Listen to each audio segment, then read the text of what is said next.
이제 오늘은 기독론 특강 세 번째 시간으로 이제 오늘은 예수님의 신성, 그리스도의 신성에 대해서 함께 나눠보도록 하겠습니다.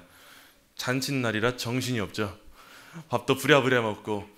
근데 오늘도 아마도 정신없이 진도를 나가야 될 것 같아요. 그리스도의 신성에 대한 부분은 우리 기독교 신앙에서 너무도 중요한 부분이어서 빼놓고 간략하게 요약만 하고 넘어갈 수는 없는 부분입니다.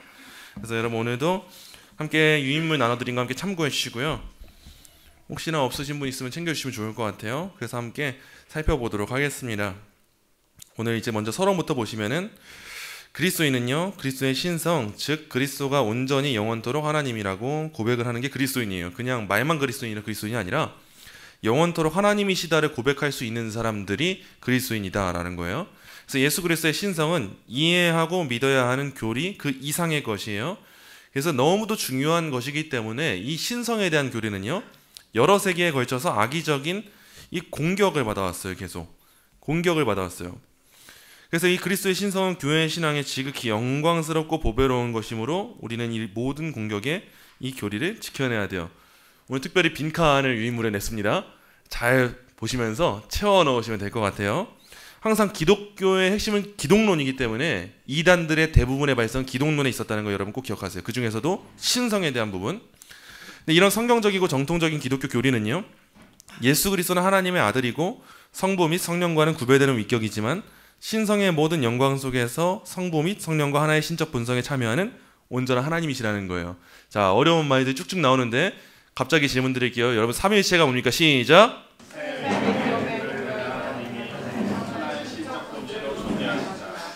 야, 이게 찔러도 나오시네요. 한참 오랜만에 한 건데 삼위일체 이따가도 또 볼 거예요. 세 위격에 구별되는 하나님이 하나의 신적 본질로 존재하신다라고 해서 성부, 성자, 성령은 구별되지만 동등한 위치에 놓여있는 하나님이시다라는 말이에요. 그래서 그리스도는 어떤 분이신가? 어떤 사람들은 예수님의 신성을 빼먹으려고 해요. 그리스도는 성부와 동일 본질이신 참되고 영원한 하나님이시다. 우리가 오늘 살펴야 될 내용의 핵심이 이거예요. 동일 본질이시다라는 거예요. 그래서 이런 그리스도의 신성이 기독교에서 갖는 결정적인 중요성을 살펴볼게요.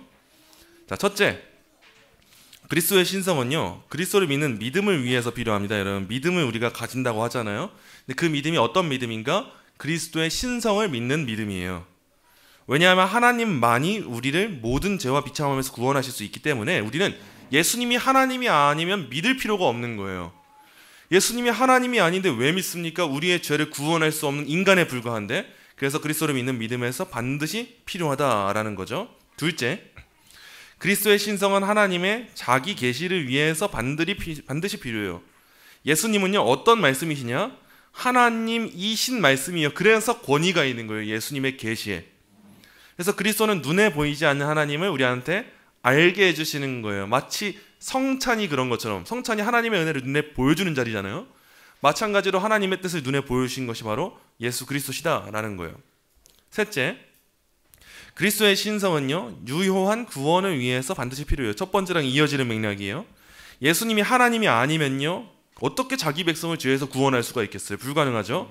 그래서 우리가 예수님의 신성을 포기한다? 그럼 바로 복음을 잃게 되는 것과 다를 바가 없어요. 근데 요즘에는 자유주의 신학자들이 예수님의 신성을 포기하면서도 복음이라고 말해요. 여러분, 그건 가짜 복음이라는 사실 여러분이 제대로 아셔야 됩니다.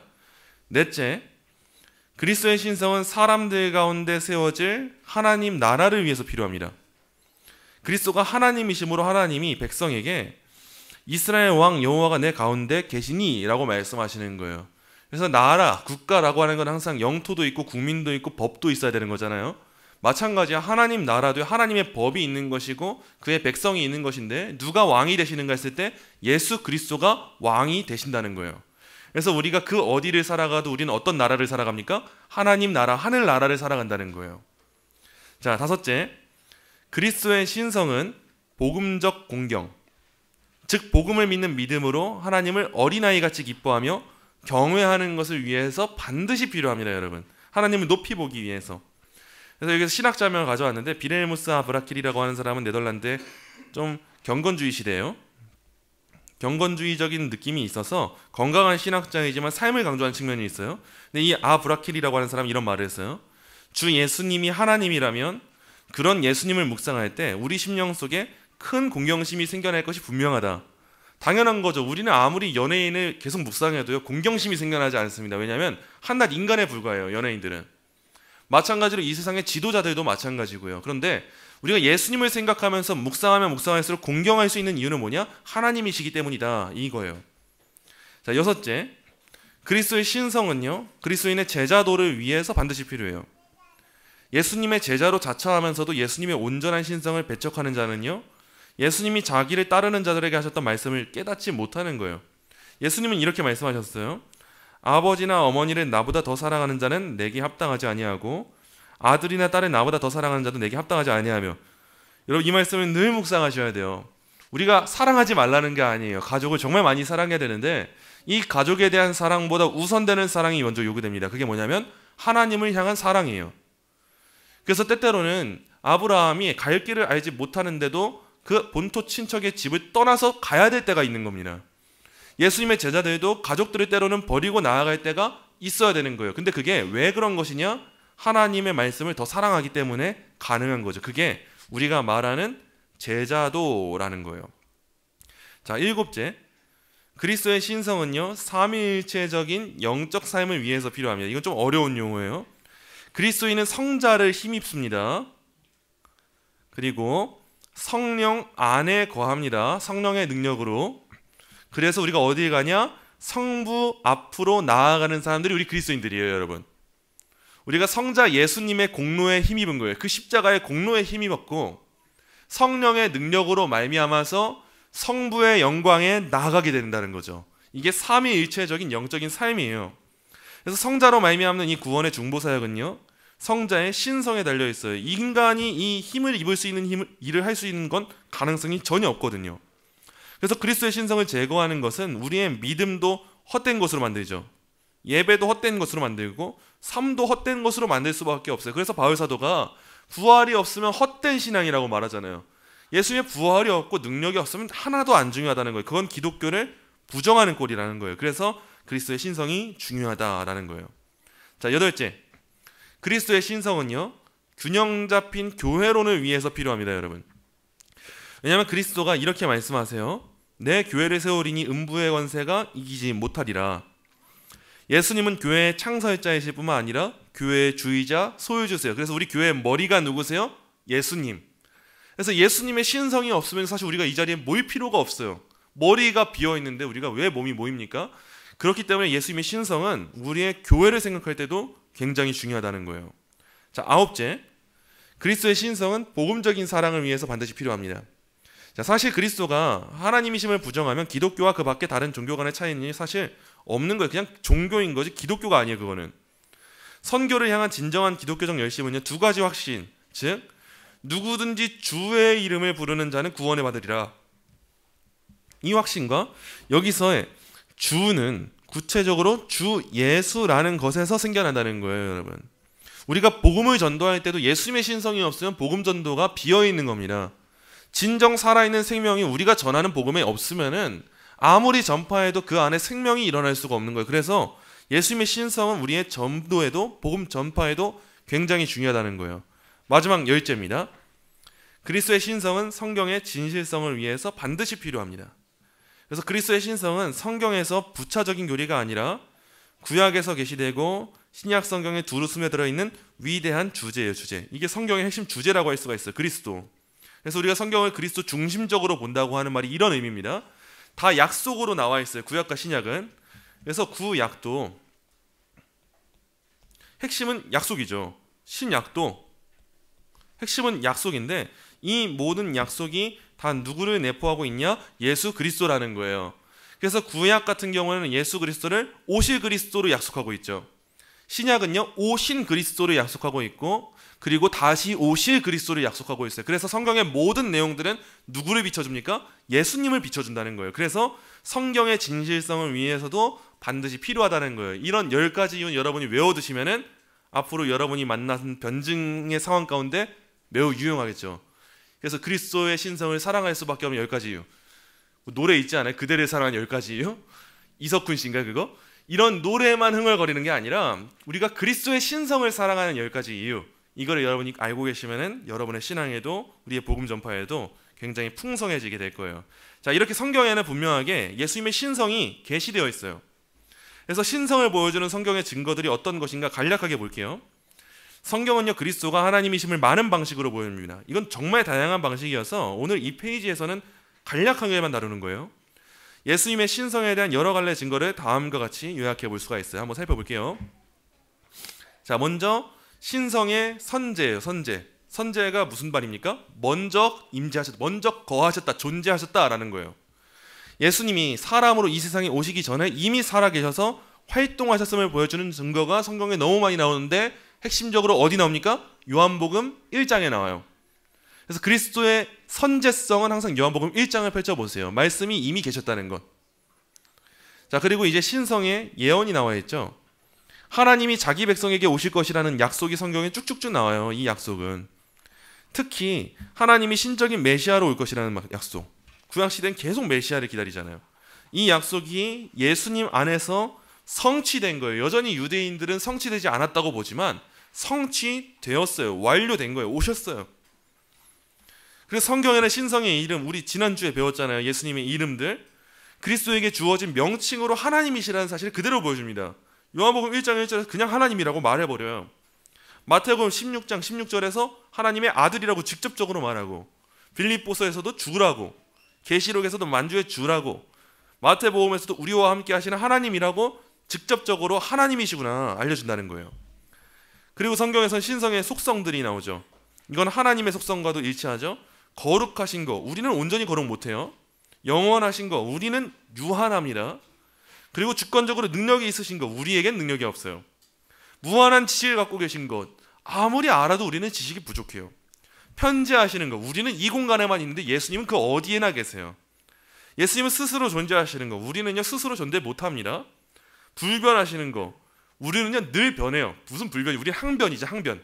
우리는 항상 변하고 오늘 신앙이 내일 신앙이랑 다르고 항상 달라지잖아요. 예수님은 불변하세요. 이런 속성들을 보면서 우리는 바울처럼 고백하는 거예요. 그 안에는 신성의 모든 충만이 육체로 거하시고. 이 말씀 괜히 큐티한다고 우리에게 적용하면 안 됩니다, 여러분. 우리한테도 이런 삶이 임하겠구나. 우리한테는요, 여러분, 충만한 게 없어요. 신성의 모든 충만. 우리는 그냥 인성의 모든 충만한 게 있어요, 우리한테는. 근데 예수님에게는 이런 것이 있다는 걸 성경이 알려준다는 거예요. 더 나아가 보면 예수님의 신성의 관계. 예수님은요, 그리스도는 성부의 독생자이시고 성령은 성자의 영이세요. 그래서 삼위일체의 관계 속에서도 우리는 예수님이 하나님이시구나, 이 사실을 알 수가 있는 거예요. 여러분, 이 삼위일체의 관계라고 하면은 생각나는 용어 있으세요? 삼위일체론 다룰 때? 그때 배웠던 관계론적 삼위일체, 존재론적 삼위일체 기억나십니까? 목소리가 사라졌어요. 자, 우리가 두 가지 삼위일체론을 배웠어요. 경륜적 삼위일체론과 존재론적 삼위일체론. 경륜적은 하나님이 하신 일들이죠. 성부가 계획하시고 성자가 성취하시고 성령이 적용하신다. 이게 경륜적 삼위일체론인데, 존재론적 삼위일체론에서는 뭐였냐? 어떤 관계인가를 나타내는 거예요. 성부, 성자, 성령. 성부, 성자, 성령이 있으면 성부는 스스로 먼저 존재하시고 성자는 누구로부터 영원히 나십니까? 성부로부터 영원히 나시죠. 근데 성령은 누구로부터 나오십니까? 성부와 성자로부터.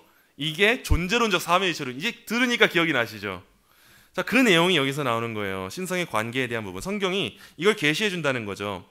성자는 성부의 독생자고 성령은 성자의 영이다. 우린 이런 삼위일체의 관계 속에서 성자 하나님이 진짜 하나님이시구나, 이 사실을 발견한다는 거예요. 그리고 성경에 흔히 많이 나오는 건 행위죠. 예수님의 행위를 보면 누가 봐도 하나님이고, 그리고 존귀하심.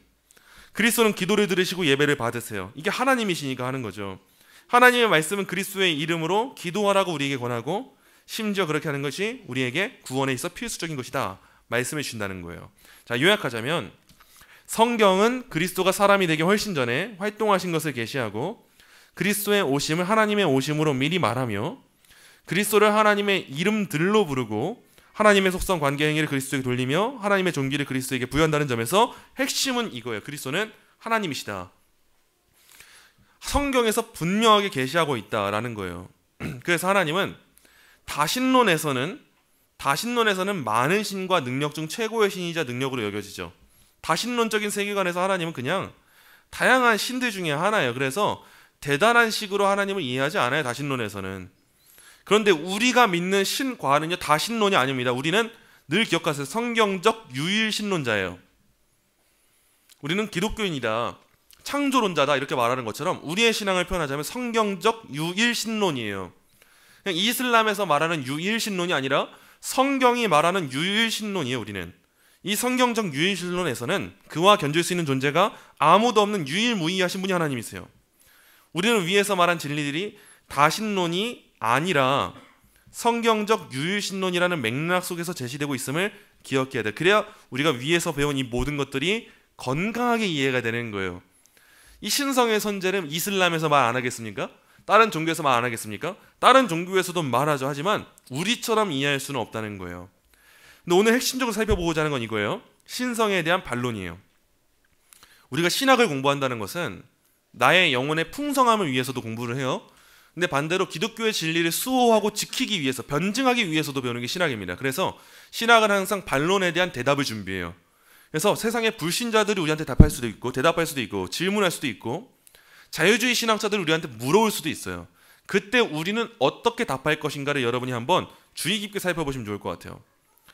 자, 그리스도의 신성을 부정하는 자들은요, 이 교리에 대해서 여러 가지 반론을 제기합니다. 그들은 그리스도를 하나님이 창조하신 초인적인 존재, 창조하신 초인적인 존재라고 보는 아리우스주의적인 궤도를 따르는 자. 여러분, 이 아리우스주의가 뭔지 기억나세요?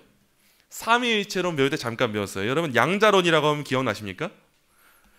우리가 삼위일체론에 몇 가지 이단이 있어요. 삼위일체론의 이단.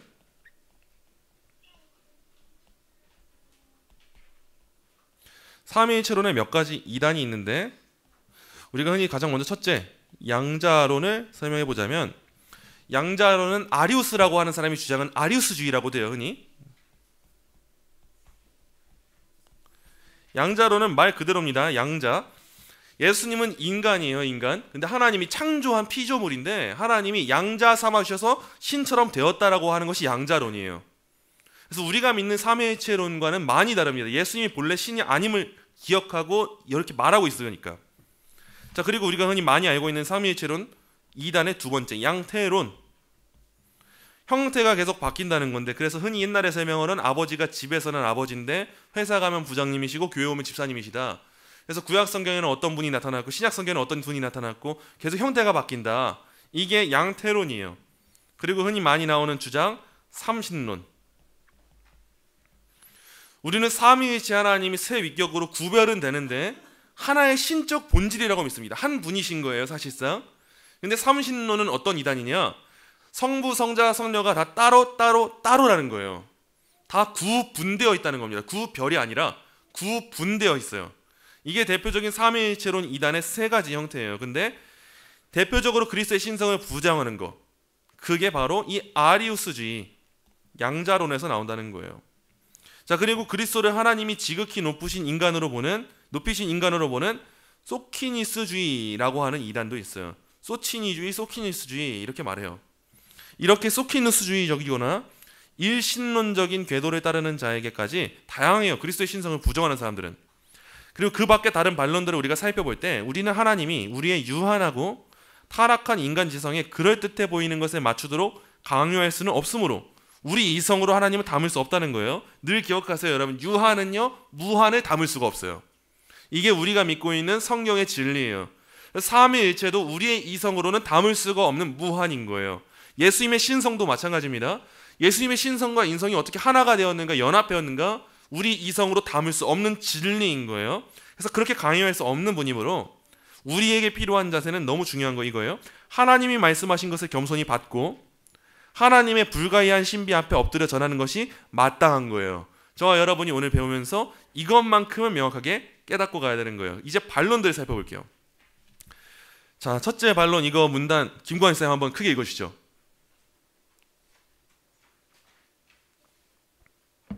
화면 보고 읽어주세요. 여기.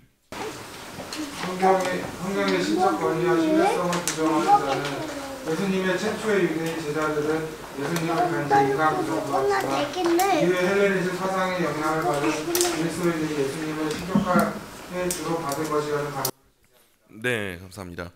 자, 첫 번째 이 반론이 뭐냐면은 예수님이 원래 처음에 사람들이 인간 교사 정도로만 봤다는 거예요. 근데 당시 사상에 영향을 받았대요, 사람들이.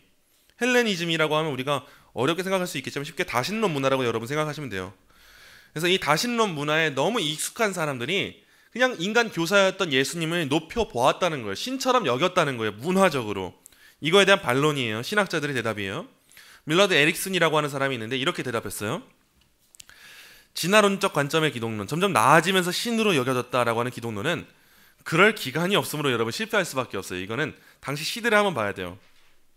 바울은 그리스도의 죽음과 오순절 사건이 있은 후 대략 20년 안에 자신의 가장 초기의 서신들을 썼어요. 이 말이 무슨 뜻이냐?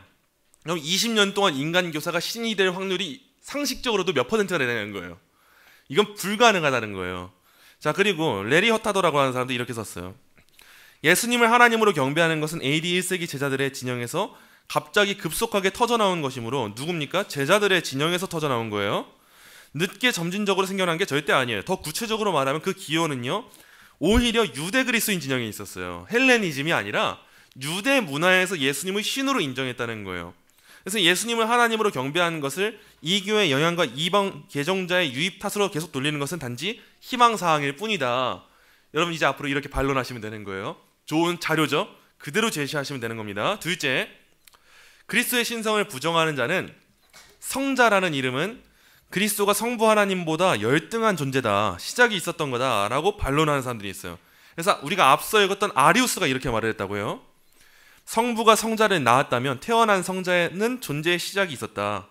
이것으로부터 분명한 것은 성자가 존재하지 않았던 때가 있었다는 것이다. 여러분 이게 인간의 이성으로 이해했을 때 나타나는 결과예요.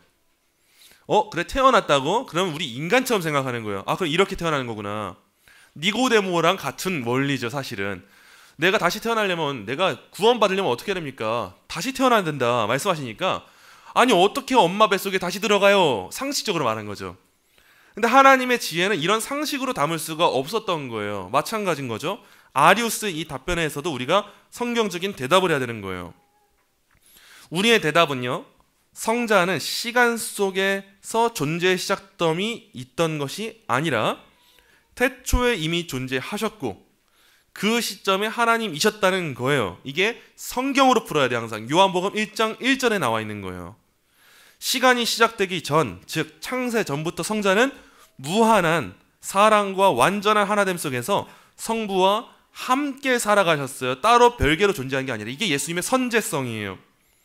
그리스도가 아들이시라는 것은, 성경의 가르침은 성부에 대한 열등성을 나타내는 게 절대 아닙니다. 아들이라고 표현한다고 해서 인간처럼 생각하면 안 돼요. 오히려 성부와의 영원한 동등성을 나타내는구나. 하지만 관계적인 측면에서 아들이라고 부르는 거구나.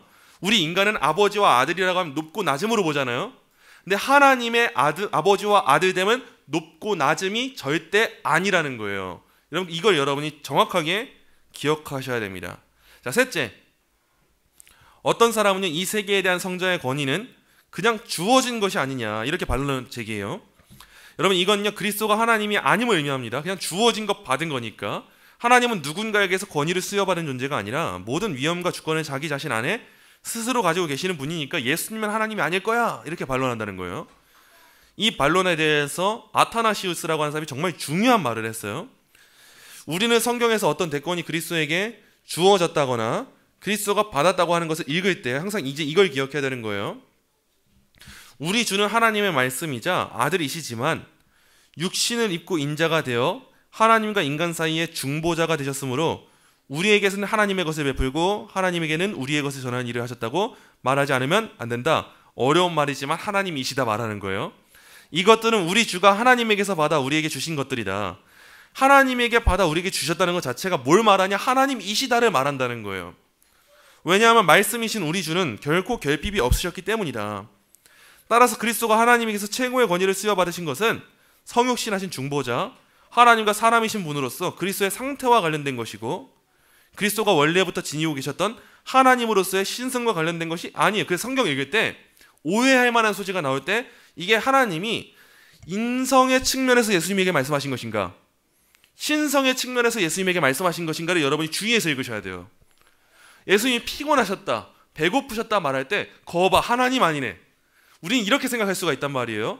근데 그것은 인성의 측면에 비추어주는 것이지 예수님의 신성은 성경에 충분히 계시되어 있는 거예요. 그것이 어떻게 연합되었는가의 신비를 우리가 알아가는 거고요. 그리스도는 이미 하나님이셨다. 이 사실 여러분 꼭 기억하세요. 자, 이제 넷째입니다. 자, 어떤 사람은 그리스도가 나를 사랑하였더라면 내가 아버지께로 가면 기뻐하였으리라. 아버지는 나보다 크심이라 말씀하셨으니까 성자와 성부는 동등할 수 없다. 제발 이렇게 읽으면 안 되는 거예요, 성경을. 이렇게 부분적으로 단면적으로 그래? 다르네. 동등하지 않네가 아니에요. 성경은 전체를 봐야 돼요, 여러분. 우리는 늘 오직 성경을 믿습니다. 솔라 스크립추라. 근데 동시에 우리에게 필요한 자세는 전체 성경이에요. 토타 스크립추라라고 해요. 우리는 오직 성경을 믿지만 동시에 전체 성경이 말하고 있는 내용으로 부분을 보아야 되는 거예요. 그래서 성경을 전체를 보지 않고 부분만 보면서 해석할 때 이단이 되는 겁니다. 신천지가 왜 맨날 백마탄자를 이만희로 말을 해요? 그 부분을 보고 해석하거든요. 그 부분을 보면서 비슷한 부분을 끼워 맞추면서 설명하거든요. 근데 성경의 전체 구절들을 볼 때 그 백마탄자가 누구를 지시하고 있어요? 예수 그리스도죠. 그래서 우리한테는 항상 이 전체 성경을 보면서 이해하는 게 필요하다는 거예요. 이 반론도 한번 답을 볼게요. 이 반론에 대해서 우리는 그리스도가 내가 아버지께로 감이라고 말씀하신 것은 낮아지셨던 그가 장차 높아지게 될 것에 대해 말씀하신 것이라고 대답해야 돼요. 비하하신 그리스도께서 승기하시는구나. 그 때가 되면 하나님께로 가시는구나. 높아지시는구나 이거예요. 성자는 하나님으로서는 성부와 동등하고요. 그리고 신적 능력과 의지에서 성부와 하나예요. 하지만 사람, 특히 낮아지신 상태에 있는 사람으로서는 내 아버지가 나보다 크시다. 사람으로서 그렇게 말씀하셨다는 거예요. 하나님으로서 그렇게 말씀하신 것이 아니라. 다섯째입니다. 그리스도의 신성을 부정하는 자는요, 예수님이 내가 어찌하여 나를 선하다 일컫느냐, 하나님 한 분 외에는 선한 이가 없느니라 이렇게 말씀하셨다고 지적을 해요. 그리스도는 분명히 하나님을 유일무이한 범죄에 지셨고 자기 자신을 비롯한 다른 모든 사람을 그 범죄에서 배제하셨다고 주장해요. 이게 마가복음 10장 18절이잖아요. 항상 성경은요 문맥을 봐야 돼요. 여기서 그리스도는 자신의 정체성에 대해서 가르치신 게 아니에요. 선한 선생님이여 내가 무엇을 하셔야 영생을 얻으리이까 17절을 읽어야 이 말씀이 이해가 되는 거예요. 이렇게 말한 사람이 전제한 것에 예수님이 도전하신 것이라고 볼 때 이 의문이 싹 풀리는 겁니다, 여러분. 부분 보는 것이 아니라 항상 성경을 전체를 보는 안목에서 문자를 정확하게 해석할 때 문맥을 봐야 돼요. 그 문맥 안에서 예수님이 무슨 의도였나. 예수님이 하신 말씀은요, 이 사람이 단지 인간에 지나지 않는 선생이 선할 수 있거나 자기가 율법에 순종하는 행위가 선할 수 있다고 전제한 것을 꾸짖으셨기 때문에 이렇게 말씀하셨던 거예요. 그게 마가복음에 나오는 말씀의 의미인 거예요. 여섯째, 어떤 이는 그리스도가 성부를 나의 하나님이라고 불렀다는 것에 반론을 제기해요. 그래서 그리스도는 하나님이 아니라 하나님이 예배하는 수준에 있는 인간이다라고 말하는 거예요. 여기에서도 우리의 대답은요 이런 거예요. 그리스도의 인성으로는 실제로 성부를 예배하는 자예요. 여러분, 인성으로는과 신성으로는 항상 제대로 구별하셔야 돼요. 하지만 이것은 그리스도가 우리의 구원을 위해 스스로 취하신 본성이자 신분일 뿐이고 그가 본래 누구신가를 봐야 되는 거죠. 성자는 하나님의 신적 본성의 광채 가운데 영원 전부터 계셔서 이 세계를 창조하신 하나님이신 거예요. 이게 항상 우리가 기억해야 될 부분이에요. 일곱째, 어떤 사람은 복음서에 묘사된 예수님은 힘과 지식과 생명에서 제한적이라는 점에서 인간이라는 반론을 제기해요. 인간 맞아요, 여러분. 참 인간이세요. 근데 신이라는 점을 모르면 안 되는 거예요. 이 반론에 대한 우리의 대답은 이렇습니다. 예수님은 죄가 없으시다는 점을 제외한 모든 점에서 우리와 같이 대신 온전한 사람이세요. 제대로 된 인간이세요, 예수님이. 부분적인 인간이 아니에요. 그래서 이런 것들을 느끼시는 거예요. 근데 하지만 또한 성경은 예수님이 온전한 하나님이시다. 항상 같이 봐야 되는 거예요. 같이 균형을 이루어서 온전한 인간이신 것처럼 온전한 하나님이시다. 이걸 보는 거예요. 하나님의 말씀에 우리가 충실하려면 우리는 두 가지를 다 믿어야 됩니다. 우리가 그리스도가 신성을 지니시고 계시고 인성을 지니시고 계시다는 이 둘 모두를 믿는 것. 그것이 우리가 지녀야 될 성경이 계시한 신앙이라고 할 수가 있는 거예요. 그래서 마지막으로 우리가 기억해야 될 사항이 이거예요. 웨스트민스터 신앙고백서 8장 2절은 이렇게 말하고 있어요. 삼위일체 중 두 번째 위격으로서 영원하신 참 하나님이시고 성부와 동일 본질이시며 동등하신 하나님의 아들은 때가 찾아 인성은요 취하신 거예요. 본래 인간이 아닌데 하나님이신 예수님이 인성을 취하셨어요. 입으셨어요. 가지셨어요. 이분은 참 하나님이자 참 인간이시지만 한 분 그리스도, 하나님과 인간 사이에 유일한 중보자이세요. 우리가 늘 가슴에 새겨야 될 말이 바로 이 말인 거예요. 늘 신앙고백서 묵상하시면서 예수님이 어떤 분이신가? 아, 동일본질이시지. 하나님과 동등한 영광을 누리고 계시지. 그럼에도 인성을 취하셨지. 그래서 우리 예수님은 참 하나님이신데 참 인간이시지. 이 예수님이야말로 하나님과 인간 사이의 유일한 중보자야. 이 사실을 믿는 믿음이 우리에게 있어야 되는 거예요. 왜 우리에게 중보자가 참 하나님과 참 인간이셔야 됩니까? 하나님이 아니고선 이 죄를 감당할 수 있는 자가 이 세상에 아무도 존재하지 않아요. 그런데 왜 인간이셔야 됩니까? 죄의 삭은 사망인데 죄를 누가 지었어요? 인간이에요. 우리의 죄를 대신 짊어지기 위해서 예수님은 인간의 몸을 입고 죄의 삭을 스스로 짊어지시고 사해 주신 거예요. 그게 우리의 중보자라는 거예요. 자, 그리스도인의 삶에서 그리스도의 신성이 지니는 중요한 의미, 이제 마지막이에요. 만일 그리스도가 하나님이 아니시라면 기독교는 여러분 존재하지 않아요. 그건 그리스도 없는 기독교예요. 그리스도의 신성은 우리의 믿음에 결정적이에요. 가장 중요합니다. 또한 그리스도가 온전한 하나님이시라는 이 교리는요, 우리의 삶에 있어서도 엄청난 실천적 의미를 지녀요. 여기서 우리가 몇 가지만 이 진리를 우리의 삶에 적용하는 것을 돕기 위해서 몇 가지 영적인 지침을 제시하고 끝맺도록 하겠습니다. 첫째, 여러분, 우리의 죄가 얼마나 끔찍하게 악한 것인지를 깨달아야 돼요.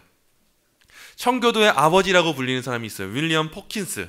이 사람이 이렇게 말을 했어요. 만일 천지의 왕이신 하나님의 독생자가 하늘에서 내려와 우리가 받아야 할 벌을 대신 짊어지시고 우리를 위해 고난에 당하지 않으셨다면 하늘의 모든 천사를 비롯해 누구도 우리의 영혼을 구원할 수가 없어요. 하나님이 안 하셨다면.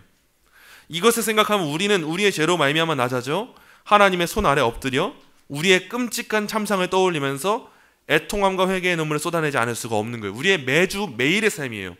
애통함과 회개의 눈물 우리가 어떻게 안 쏟아내고 살아요? 우리의 죄가 얼마나 끔찍하게 악한 것인지를 알게 됐다면 우리는 예수님의 신성을 묵상하면서 바로 이걸 알아야 됩니다. 둘째, 완전한 구원을 위해서 그리스도만으로 충분하다는 걸 여러분 이걸 믿어야 돼요.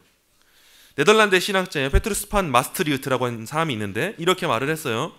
그리스도의 신성에 대한 교리는 우리에게 우리의 중보자의 충분성과 완전성을 말해준다. 왜냐하면 모든 충만이 그 안에 거하고 그는 만물 안에서 만물을 충만하게 하시는 분이어서 우리는 그의 충만으로부터 은혜 위에 은혜를 끌어올 수 있기 때문이다. 우리는 그 안에서 완전해진다. 저와 여러분은 완전하지 않아요. 근데 그럼에도 우리에게 감사가 있고 충만한 은혜가 뭐냐? 그 안에서 우리가 완전해지기 때문인 거예요. 하나님의 영광이 우리가 그와 함께 연합하게 될 때 우리의 영광으로 누려지게 되기 때문이에요.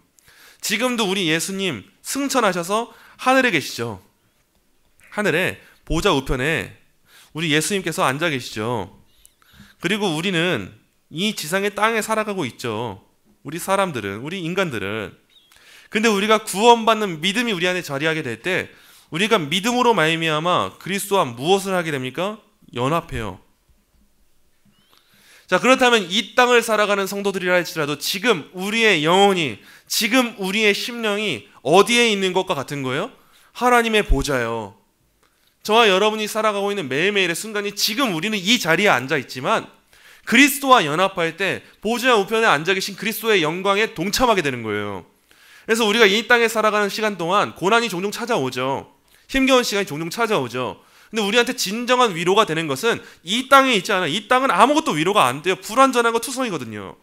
근데 완전한 거 투성인 그 하늘의 보좌에 내가 연합해 있다는 그 사실, 그 예수님이 나의 예수님이라는 그 사실, 이것 안에서 우리가 진정한 감격과 은혜와 모든 충만을 발견하게 되는 거예요. 그래서 우리가 이 땅에서 때때로 뭐 이것도 없고 저것도 없어도 괜찮아요. 예수님이 있으니까.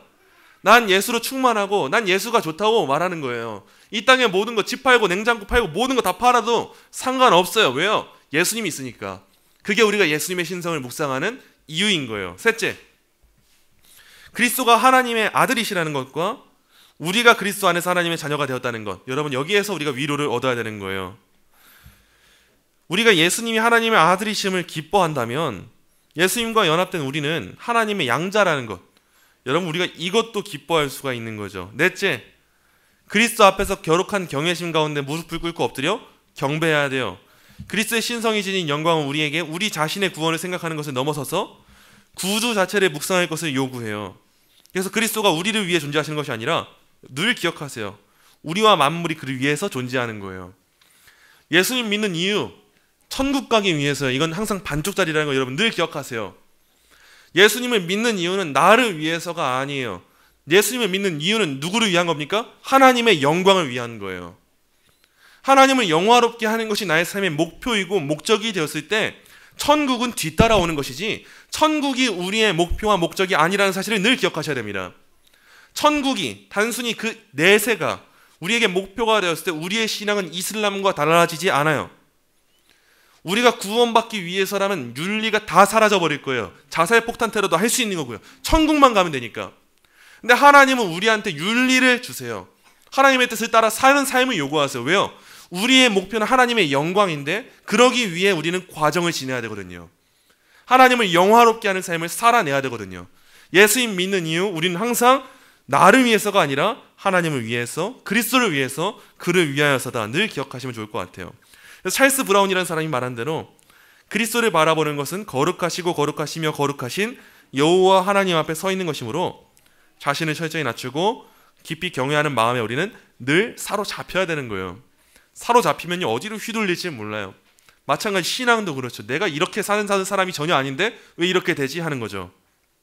다섯째, 그리스도를 자주 그리고 열렬히 생각하세요. 그리스도는 하나님이시므로 우리는 늘 성부와 성령과 함께 그리스도를 생각해야 돼요. 그래서 그리스도인의 영적 삶의 뿌리는요 우리의 마음과 생각과 소원을 그리스도께 두는 거예요. 그래서 청교도에 계속 청교도의 황태자 아버지 계속 나오잖아요. 설교의 황태자는 찰스 스펄전이고요. 청교도의 황태자는 존 오웬이에요. 제주기기라는 유명한 책을 쓴 사람인데 존 오웬은 이렇게 말을 했어요. 믿음의 삶의 가장 중요한 행위는 뭐냐? 그리스도를 자주 생각하는 것이다. 그렇게 할 때 그리스도는 우리 안에 사시기 때문이다. 그리스도가 하루 중 어느 때라도 우리 마음과 생각 속에서 오래 계시지 않았다면 그것은 우리가 크게 책망을 받아 마땅한 일이다. 그리고 우리가 그리스도를 생각할 때 그리스도와 그의 영광에 대한 우리의 모든 생각에는 찬양과 경배와 감사가 수반되어야 한다.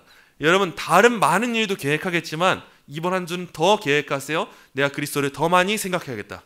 더 많이 묵상해야겠다. 그리고 이 마음 가운데 늘 찬양과 경배와 감사가 수반되면서 우리 예수님께 영광을 올려드리는 생각이 여러분에게 가득하시기 원합니다.